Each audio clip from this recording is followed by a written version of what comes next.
इसलिए मानव जीवन में कर्म तो होना ही चाहिए। दैव दैव आलसी पुकारा बताया गया है, प्रारब्ध में भाग होगा तो अपने आप मिलेगा।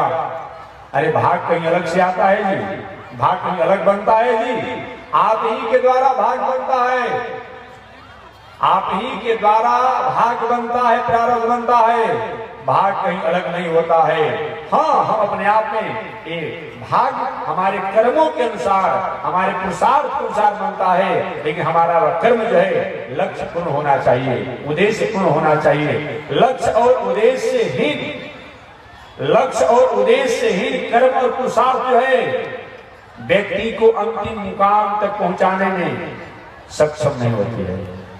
जैसे लक्ष्य विहीन, उद्देश्य विहीन वह राष्ट्र, वह समाज, वह व्यक्ति जो है अपने भी नहीं और लोगों को भी उसके द्वारा कहीं कहीं पहुंचाया नहीं जा सकता है। आप हमारे लक्ष्य विहीन का मतलब क्या होता है, उद्देश्य विहीन का मतलब क्या होता है? कभी कोई व्यक्ति रेलवे स्टेशन पर चला जाए और जाने के बाद के भाई हमको अपने आप टिकट दे दीजिए, टिकट काउंटर गए भाई कहाँ का दे दें, तो एक जहाँ का बजाय कहाँ का दे दें। अरे भाई ऐसा होता है थोड़ी, एक मतलब होता है। वो लक्ष्य विहीन है, उद्देश्य विहीन है, क्या करेगा? टिकट काउंटर पर खाना का टिकट दे देगा, वही रेफर कर देगा महाराज हमारे पास आपका टिकट नहीं है, चले जाइए जहाँ इसकी इलाज होती हो अपने आप में। एक मतलब होता है, कहीं तो होना चाहिए। आप कहाँ जाना चाहते हैं? तो जो व्यक्ति का लक्ष्य नहीं है, उद्देश्य नहीं है, उद्देश्य और लक्ष्य विहीन व्यक्ति जो है अंतिम मुकाम तक पहुंचते पहुंचते भी उस मुकाम के द्वार पर पहुंच करके उसके लिए किवाड़ बंद हो जाता है। इसलिए मानव को लक्ष्य और उद्देश्य से संपन्न होना ही चाहिए। ठीक है, हमारे श्रीमद् भगवत गीता में कामना के फल के त्याग की बात तो बताई गई है, एक उद्देश्य और लक्ष्य को त्यागने की बात नहीं बताई गई। श्रीमद् भगवत गीता में भगवान श्री कृष्ण ने अर्जुन को उपदेश दिया। उपदेश देते समय बार बार भगवान श्री कृष्ण ने कहा, अर्जुन कुरु कर्मत्व, कर्म करो, कर्म में तुम्हारा अधिकार बनता है, कर्म को त्यागा नहीं जा सकता है और कर्म को त्यागना भी नहीं जाएगा। हर कोई कहता है हम कर्म को त्याग दिए हैं, हो ही नहीं सकती है। केवल खेती व्यापार नौकरी अध्ययन अध्यापन करना ही कर्म नहीं है। कोई भी दुनिया में ऐसा प्राणी नहीं है जो कि कर्म नहीं करता है। जितने भी प्राणी हैं, जीव जंतु हैं, वो भी कहीं भोजन के लिए अपना प्रयास में तो भी तो कर्म हो गया, कहीं अपने शरीर द्वारा मल मूत्र को त्याग करता हुई तो कर्म हो गया, कहीं चलता है वो भी तो कर्म हो गया, कहीं विश्राम करता है वो भी तो कर्म हो गया। वो लोग खेती व्यापार नौकरी नहीं करता है। ये दुनिया में कोई भी व्यक्ति कर्म से अलग नहीं है, कर्म से अलग है ही नहीं।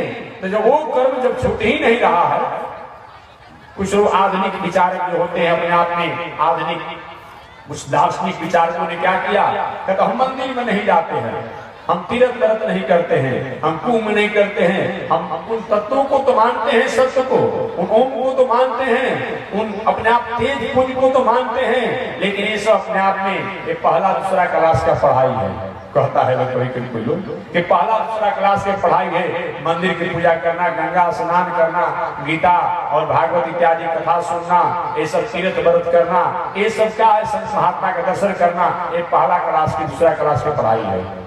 लेकिन याद रखिएगा अपने आप में, ये बात उसने कह तो दिया जरूर अपने आप में कि पहला दूसरा क्लास की पढ़ाई है, लेकिन इससे अलग कौन है अपने आप में?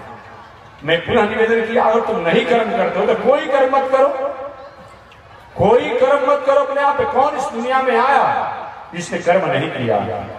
चाहे वह आर्य समाज हो और अपना आप कम्युनिस्ट हो, सोशलिस्ट हो, जो भी अनेक प्रकार के जैन दर्शन हो, बौद्ध दर्शन हो, चारवाक दर्शन हो, जो भी अपने आप दर्शन है, उनकी प्रथम आचार्यों द्वारा कौन कर्म नहीं किया?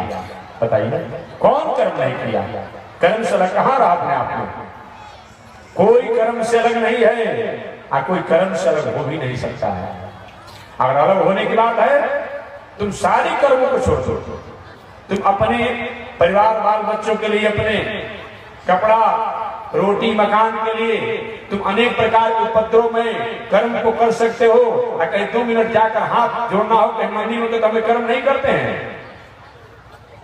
ये तुम्हारी निजी विचारधारा हो सकती है, तुम्हारी बुद्धि की विचारधारा हो सकती है। वास्तव में यह आर्ष ऋषियों की जहां से सृष्टि प्रारंभ होती है उनकी विचार नहीं है। इसलिए भगवान श्री कृष्ण ने कहा, अर्जुन गुरु कर्म कर्म करने में तुम्हारा अधिकार होता है। अर्जुन पूछे कि प्रभु कैसा कर्म, कर्म कहते किसे हैं? भगवान ने कहा कर्म ब्रह्मोद विधि, जो विधि वाक्य है, नीति वाक्य है, शास्त्र वाक्य है, आप पुरुष महापुरुषों के अपने आप में जो द्वारा कथित वाक्य है उनको तो करना एक कर्म है। उन महापुरुषों ने, उन लोगों ने जिसका निषेध किया उनको त्याग देना, और जिस पर उन्होंने निषेध किया न अनुमोदन किया उनसे भी अलग रहना, उसका नाम है विकर्म। एक होता है कर्म, एक होता है अकर्म, तीसरा होता है विकर्म। कर्म का मतलब क्या होता है? जिनको सभी लोगों ने आदर दिया, संत ने, शास्त्र ने, ऋषियों ने जिनका आदर दिया करने के लिए, वो तो कर्म है, वो तो करना चाहिए हर परिस्थिति में। एक होता अकर्म, जिनको संत शास्त्र ऋषियों ने जिनका निषेध किया, एक काम नहीं करना चाहिए, वो हो गया अकर्म।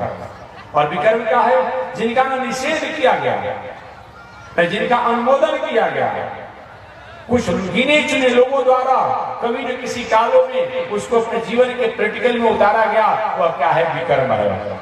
विकर्म का मतलब, विकर्म का मतलब क्या होता है? नपुंसक कर्म, उसके द्वारा कुछ भी प्राप्त नहीं होगा।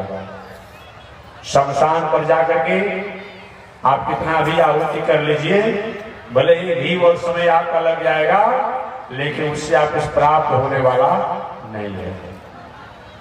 बंध्यत्व की अंतिम स्थिति को प्राप्त करने वाली स्त्रियों के साथ संतान की कामना में अगर जीवन जी लीजिए, समय और आपका तपपुंज जो है वो भले समाप्त हो जाएगा, लेकिन भविष्य में उसके द्वारा कुछ प्राप्त नहीं होना है।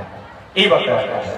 तो यही होता है, विकर्म जो है देखने में मालूम कर्म जैसा ही पड़ता है। याद रखिएगा, विकर्म जो होता है वो देखने में कर्म जैसा ही प्रतीत होता है, लेकिन उसका फल, उसका रिटर्निंग, उसका रिवेट समाज राष्ट्र के लिए नहीं होता है।